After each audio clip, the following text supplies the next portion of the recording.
So you meet someone and you have a reaction to them because there's a mixture of what they've got going on vibrationally and what you've got going on vibrationally. So you have an experience. You might even say you're having an opinion of this exchange that you're having. In the same moment, your inner being is having an opinion. But your inner being's opinion is based upon a whole range of criteria that yours might not be, like the bigness of your life, the bigness of who you are, and all of the components of things that matter to you. Not just prosperity and not just personal well-being, but upliftment, and on and on and on and on and on and on and on. So your inner being has an opinion about what's going on. So in a very rudimentary way, let's say, for example, this person is not tuned in, and the reason that you're rendezvousing with them is because you're not either. It's always that way. And you have a reaction to their whatever, to their rudeness or to their whatever. Well, the reason that that feels like it feels to you is because your inner being simply loved them and understood them and called them to their highest good. And the fact that you didn't leaves you feeling the absence of harmony or the offness of the calibration. In other words, you calibrated with the physical world. You didn't calibrate with your spiritual world. You didn't calibrate with your source. You can't be angry and be calibrated with your source. Well, the nice thing is, the more you meditate and the more you deliberately calibrate, the more you'll catch it in the early subtle stages. So when you're off a little, you can adjust it before law of attraction gets hold of it and momentum gets underway and it gets out of hand.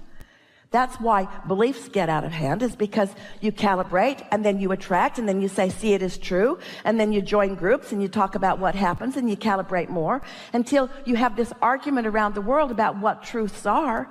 And we say, you can make anything true that you focus upon because the law of attraction will bring you the data about what you're offering as a vibration. So do you want to make hate true, or do you want to make love true? Do you want to make your balance true, or do you want to make your imbalance true? Do you want to make your love true or your hate true, your abundance true or your lack of abundance true? You get to choose what it is. Your inner being already knows what you want and is always true to what you want. Other people in the world, that's not their job. It's not their job to be the calibration that calibrates you to what you want. Now, there are a lot of people that do. Lots of ministers and mothers and teachers and friends really care about you, and they do their best to calibrate on your behalf. And when you hold one of them as your object of attention, it feels really good, but it makes you dependent upon things that are unreliable, because they are few and far between, those who will hold steady to who they know you really are when you're behaving in a way that is not who you really are. But your inner being always is there for you, always is calibratable. Always it is possible to calibrate to your inner being. Well, we're using that word a lot. What do we mean by that? Resonate with it. What else do we mean? Sync. What else do we mean? Feel the emotion of it. Anytime you feel negative emotion, you're not calibrated to your inner being or to what you want. Anytime you feel negative emotion, that's just the way it is. You're calibrated to something else. You're calibrated to your rebelliousness. You're calibrated to what's wrong in the world. You're calibrated to what's wrong in this moment. And most of all, you're calibrated away from who you really are. So you're not replenishing, you're deplenishing. You're not in sync with who you are. You're not in the receiving mode, so good ideas can't flow. You're in the leave your wallet on the counter and drop your credit card between the slot and the floor and trip over your own shoelace and break your own teeth out mode. That's the mode that you're in. You get to choose.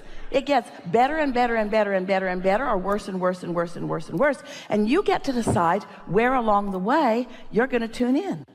You get to decide how far out of balance you're willing to be. Well, a lot of you are willing to get pretty far out of balance because you have found that others feel sorry for you, or that others will support you, or that others will see you as vulnerable. If you get in a bad enough spot, if you dig a big enough hole and crawl out, they'll make a monument for you. There's a lot of rewards from the physical world as you suffer your way into the game that they've been by default playing. Or you can decide, I'm an extension of source energy, and source is aware of me. And source is rooting for me and calling me back into alignment with not just who they are with that which I really am, and with all things that I desire. And as you care about it, so that you meditate every day, and you care about it so that you do your segment intending every day, when you get into a situation where you're not feeling so good, and you ask yourself, as Esther did, the question, wait a minute, is this who I am, or is this who I am? Is this how I feel? Is this really the emotion that best depicts my feeling of my life? No, not even close. Is this? Yeah, it's that one. And so as you continue to make those determinations, what happens is it becomes such a strong part of your vibrational offering that then as you move through the world, that's the way the world shows itself to you. And there's lots of rebels who they'll fight you on that, because you'll say, wait a minute, this is what I see. And they'll say, oh yeah, but you're not looking in the right places. You need to look in these other places to find the things that you want to push against. And that's the dilemma that most humans are experiencing, is that they really believe that their work is to look out into the world and find its problems and then push those problems into oblivion. There's a war against drugs and a war against cancer and a war against terrorism and a war against and a war against. And if we can just push hard enough against those, they'll be gone. And that's just not true. The more you push against them, the more prolific they are.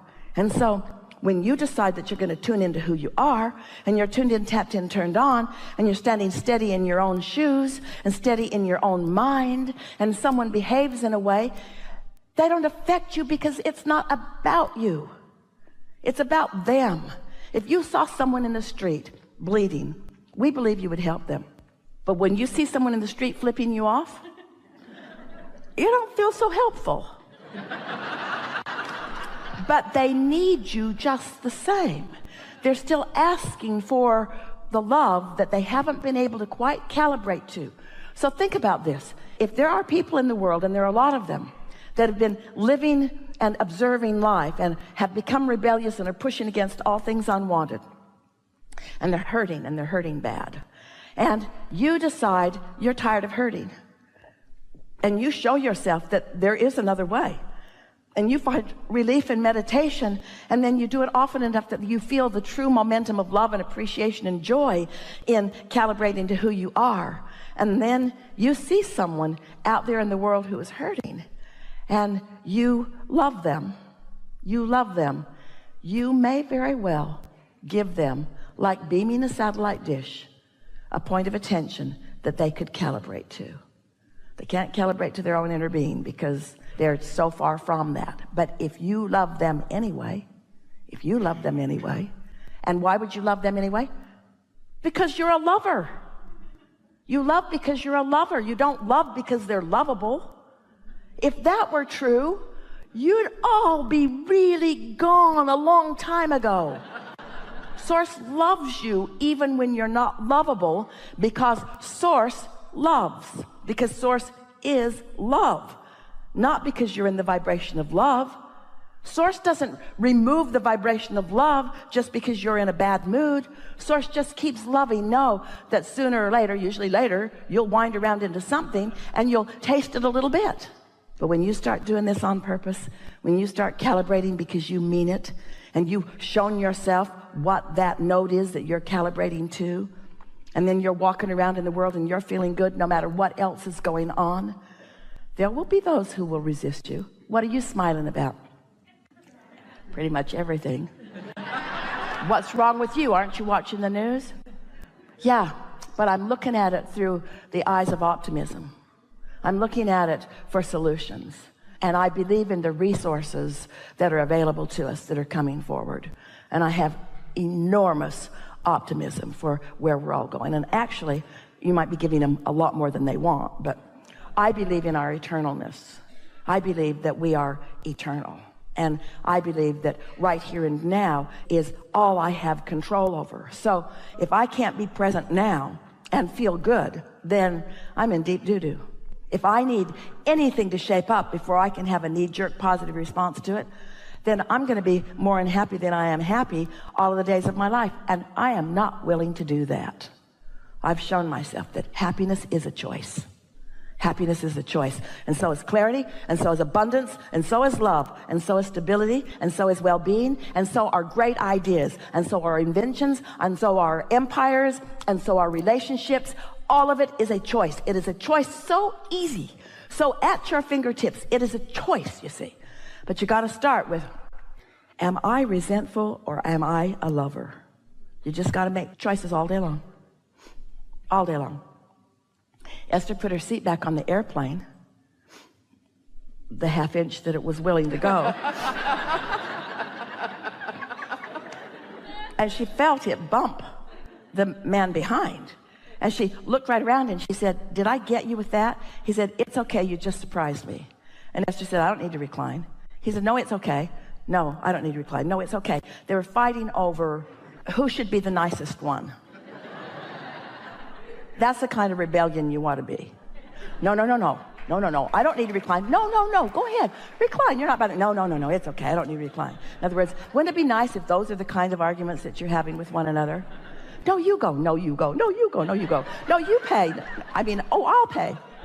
No, you pay. No, you pay. No, you pay. That's the way it is. Helpful? Helpful. Can I slip one more in? Yeah.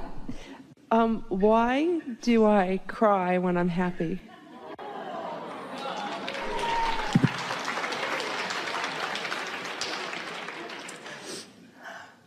Prepare yourself. Okay. You're about to cry from sadness. No. You cry when you're happy because you have not calibrated yourself long enough or precisely enough to be in this moment ready for what it feels like when the whole of Source and all its love is flowing to you and through you. That's why sometimes people call it overjoyed. You're overjoyed. In other words, there's more joy than you have consistently calibrated to. So you might be calibrating to it in this moment, but you're really not quite ready for it. Not completely, you see. Really good conversation. Thank you.